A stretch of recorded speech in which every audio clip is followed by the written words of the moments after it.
Bom dia, meus queridos irmãos. Bom dia, meus amigos. Hoje eu gostaria de falar com vocês sobre um assunto bem importante: esperança. Como ser esperança na vida de alguém? Gostaria também de falar sobre uma mulher estrangeira, uma mulher pobre, uma mulher viúva. Quem será essa mulher? Vamos falar também de medo, de dificuldades, de dúvida. Vamos lá? Antes de abrirmos a nossa Bíblia, vamos falar com Deus? Fechamos nossos olhos. Pai de amor que estás nos céus, Senhor, gostaria de te colocar todas essas pessoas que estão nos assistindo nesse momento em tuas mãos. Reaviva em nós, Senhor, a esperança. Senhor, também gostaria de te pedir que use-me, que eu possa falar as palavras inspiradas por ti, que provenham de ti e não de mim. Em nome do teu Filho amado Jesus. Amém. Gostaria de ler com vocês uma pequena passagem que está lá em Salmo 63.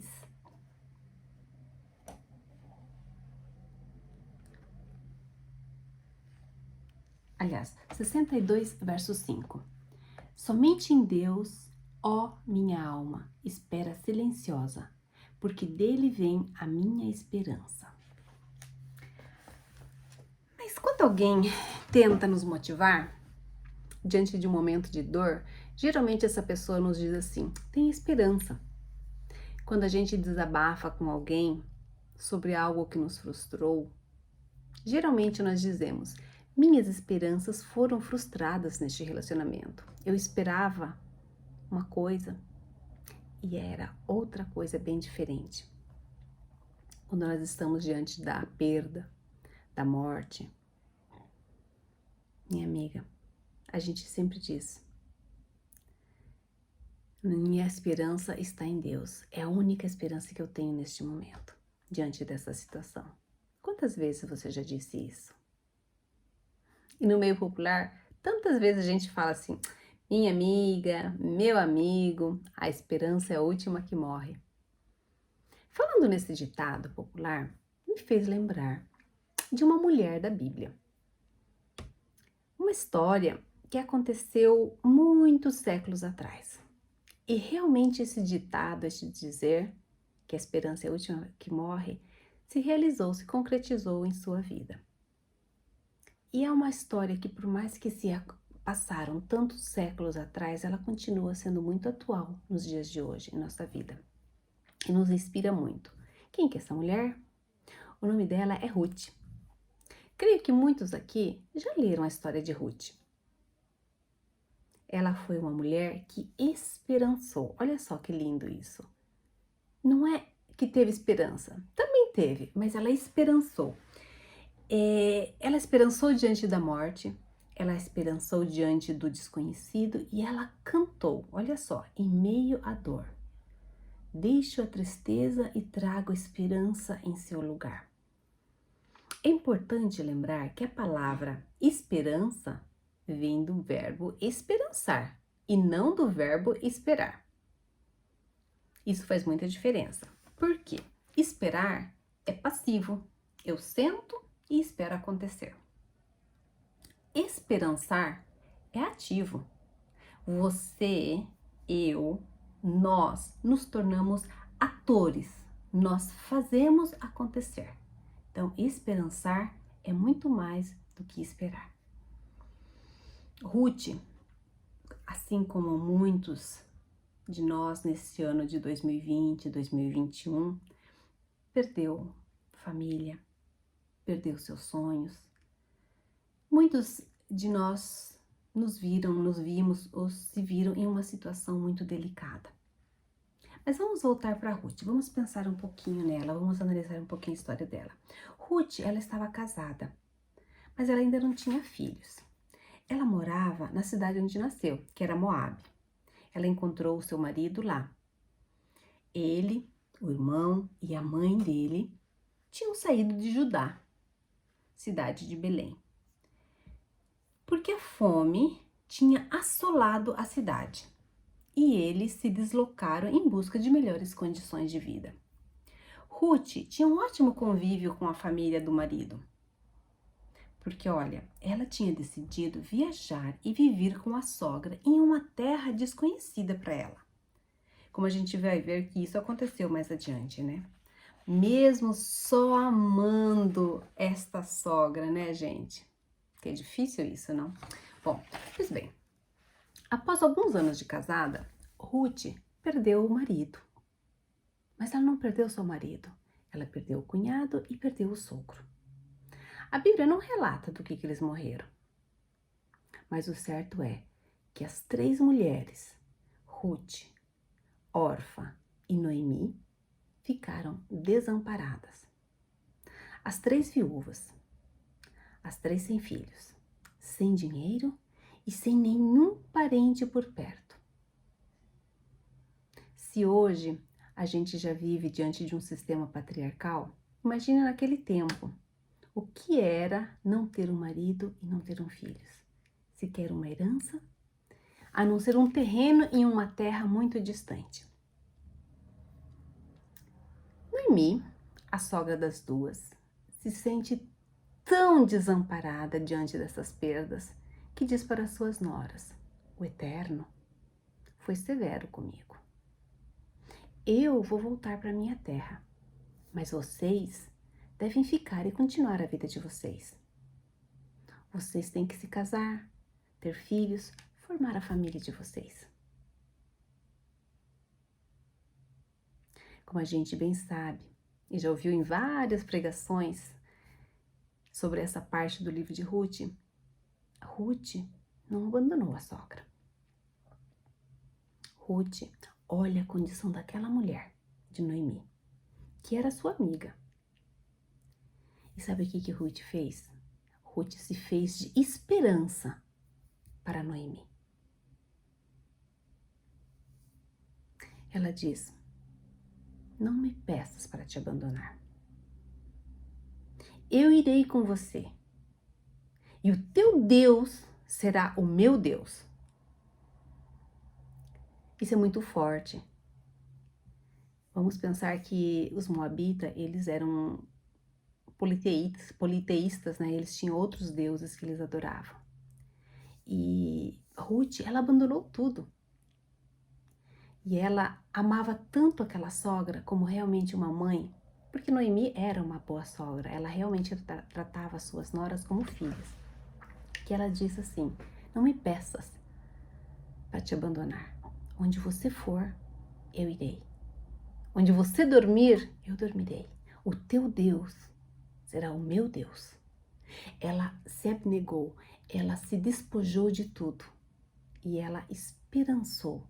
Ela foi esperança para Noemi. O que faz uma jovem mulher abandonar a sua cidade, abandonar a sua família para seguir a sua sogra em uma terra distante? O amor, né? Mas por que ela fez isso? Noemi era o testemunho vivo da presença de Deus para as duas noras. O nome Noemi significa agradável, amável. Ela chamava suas noras de filhas. Grande mulher foi Noemi. Na vida nossa, no chão de cada dia, quantas vezes nós temos a oportunidade de ser esperança para o outro? Quantas vezes nós temos oportunidade para ser esperança para nossa mãe, para nosso pai, para nosso filho, marido, esposo, amigos? E a gente muitas vezes se exclui. A gente se exclui de ser esse lugar de fé, este lugar de esperança. E partilha a dor da esperança do outro. Você faz isso? Você é esperança para alguém?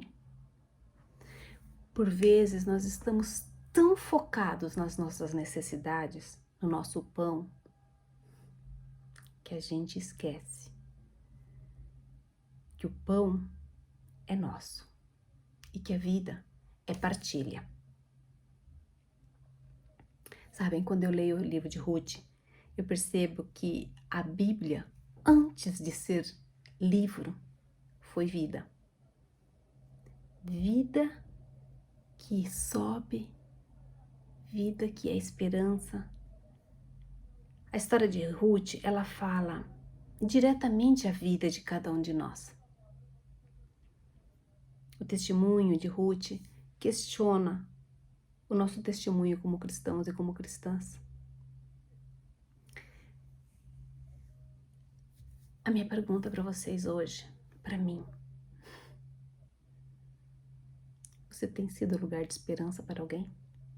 Você tem sido esperança para alguém? Você tem sido esperança para não só para si mesmo, mas para o teu próximo? Sabe, quando a gente prioriza mais o touch, sabe? O touchscreen do que o toque, a gente nega a esperança. Quando a gente é membro de uma instituição, nós não somos só membros de um corpo.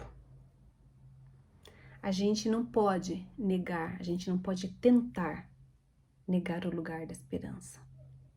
Ela faz parte. Nós temos que ser esperança.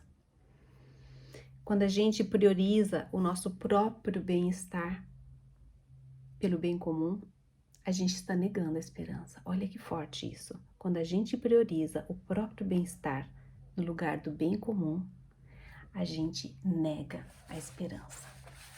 Será que nós temos negado a esperança para alguém? Mas aí vem o contrário. Mas quando a gente se oferece como lugar de partilha, a gente esperança. Quando a gente decidir caminhar a segunda milha, a gente esperança. Quando a gente está presente para o outro, verdadeiramente presente, e a gente escuta com o coração, a gente esperança. Dar esperança em um mundo que abraça o individualismo é um sistema que nos faz competir arduamente todos os dias um com o outro. É um desafio humanizador diário. Não é uma vez por mês, é diário. Ruth soube ser esperança para sua sogra Noemi. Ela disse: jamais te deixarei só, Noemi. Onde tu fores, eu irei. Quando as duas chegaram, após tanto tempo em Belém, Ruth faz tudo aquilo que Noemi a orienta. Uma era esperança para a outra. Ruth, na cidade de Belém, ela era estrangeira. Era a viúva, era a pobre.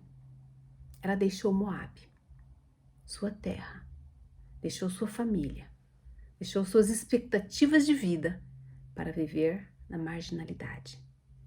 Ela começou a apanhar espigas numa fazenda de um parente próximo de Noemi.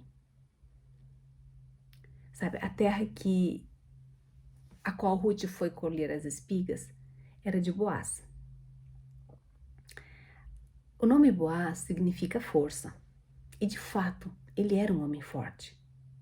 Não como muitos que a gente vê por aí, que usa força corporal para maltratar as mulheres e até para matá-las. Boaz era um homem forte de caráter. Ele, como um dos parentes mais próximos, assumiu a responsabilidade de resgatar a dignidade daquelas duas mulheres, que precisavam preservar sua herança e a sua linhagem. Para quem quiser saber mais sobre a lei de um resgate, pode conferir lá em Levíticos 25. A lei que tinha para os judeus, como que eles deveriam fazer quando tinha mulheres viúvas, e principalmente no caso como Ruth, que era muito jovem ainda e não tinham herdeiros, então passava para o parente mais próximo que tinha que resgatar isso, né? E Deus, Ele conhece a motivação do nosso coração.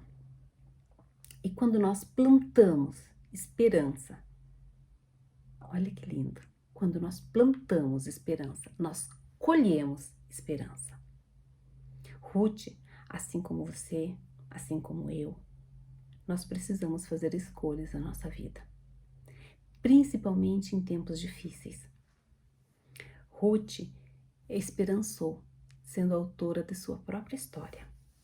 Ela foi corajosa ao aceitar o desafio de se deitar aos pés de Boaz e de pedir que resgatasse não apenas o terreno da família dela, mas que resgatasse a sua descendência, se casando com ela.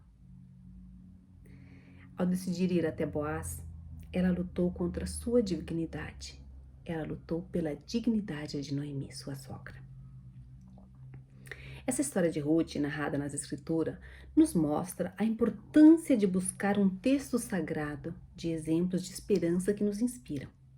Por isso nós devemos ler a vida a partir da Bíblia e ler a Bíblia com a vida nos olhos. Vocês sabem por que muitos de nós não temos contato com esse livro? Com a Bíblia? Porque por vezes ele parece chato e distante da nossa realidade. Porque nós aprendemos a lê-lo distante da vida. Antes da Bíblia, livro, ela foi vida. É vida que está em todas essas linhas aqui. Então, este livro aqui, antes mesmo de ser Bíblia, antes mesmo de ser livro, ele é vida. Existem vidas escritas aqui em cada linha dessas. Nosso encontro com a Bíblia, ele tem que ser humanizador e não opressor, ao ponto de nós termos medo do que está escrito aqui. A Bíblia, ele é um livro de esperança, ele é um livro de amor. Não temos que ter medo. Precisamos ler a Bíblia, mas a Bíblia tem que nos ler. Precisamos ler a Bíblia, mas a Bíblia tem que nos ler. O livro de Ruth fala de esperança em meio à dor. O livro de Ruth nos fala ao nosso ano de 2021, 2020, 2021. Um ano difícil, um ano de dores. E o nosso lugar fala como abraçando essa narrativa bíblica. Este ano foi um ano muito difícil e está sendo ainda. Mas faz sentido se nós nos aproximarmos da Bíblia, a gente vê que a gente vai ter esperança. Nós temos que encarnar a esperança, a vida que existe neste livro. O objetivo último da Bíblia não é a investigação científica, o seu sentido literal, histórico, mas é preparar homens e mulheres para a luta que nos é proposta. Como diz lá em Hebreus 12, 1. Vamos ver o que diz lá, Hebreus 12,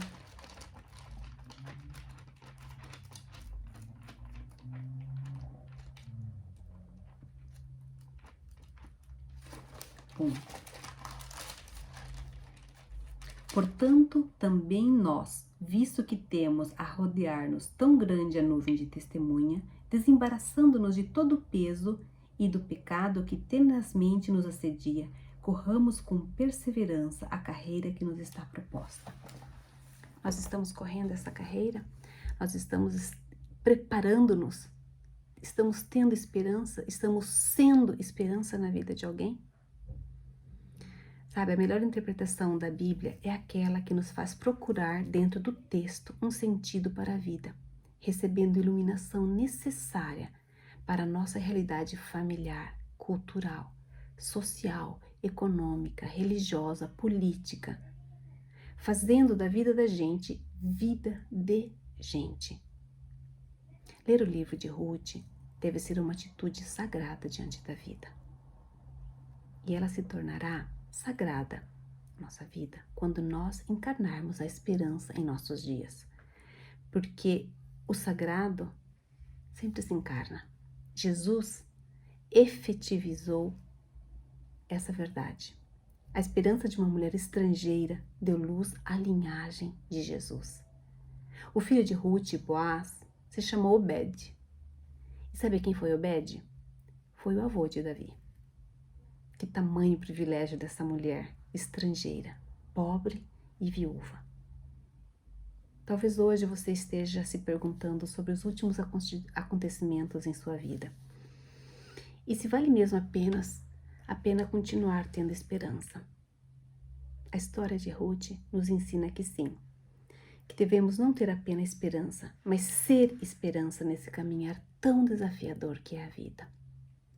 Que Deus nos abençoe e que nós possamos ter sempre essa esperança, que nós aguardamos o dia da volta do nosso Jesus, do nosso Pai. Vamos orar?